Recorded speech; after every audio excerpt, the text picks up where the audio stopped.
இந்த supply zone fail ஆனதுக்கு reason நான் என்னன்னு சொல்றேன் பாருங்க. மார்க்கெட் சப்ளை ஜோனுக்கு வர்றதுக்கு முன்னாடி எனக்கு டிமாண்ட் ஜோன்ல ஒரு ரியாக்ஷன் குடுத்துருக்கு. கரெக்ட்டா? ஸோ சப்ளை ஜோன்ல ரியாக்ஷன் குடுக்கும்னு எந்த கன்ஃபர்மேஷனும் இல்ல. ஓகேங்களா? பாருங்க. இப்போ இங்க ரெசிஸ்டன்ஸ் நீங்க வரைஞ்சாலும் மார்க்கெட் லிக்விடிட்டி ஸ்வீப் ஆக நடச்சிருக்கு. But end of the day buyers தான் ஜெயிச்சிருக்காங்க.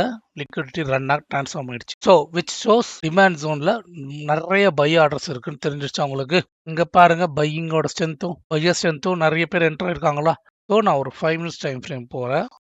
பிஃபோர் த டச் ஓகேங்களா? உங்களுக்கு நம்ம டிமாண்ட் ஜோன் எப்படி ஐடென்டிஃபை பண்ணுவோம்னு தெரியும். இங்க இருக்கு பாருங்க டிமாண்ட் ஜோன். ஓகேங்களா? இந்த டிமாண்ட் ஜோன் பிஓஎஸும் கொடுத்துருக்கு, கீழேயும் ஒரு டிமாண்ட் ஜோன் விச் ஷோஸ் உங்களுக்கு பையர் ஸ்ட்ரென்த் தான் அதிகமாக இருக்கு. மார்க்கெட் இதில் ரியாக்ட் ஆனாலும் மேக்ஸிமம் இவ்வளோ தான் ரீச் ஆகும். ஓகேங்களா? பட் மார்க்கெட் முன்னாடியே ரிவர்ஸ் ஆயிடுச்சு. ஸோ உங்களுக்கு தெரிஞ்சிருக்கும் சப்போர்ட் சேஞ்சஸ் டு ரெசிஸ்டன்ஸ்.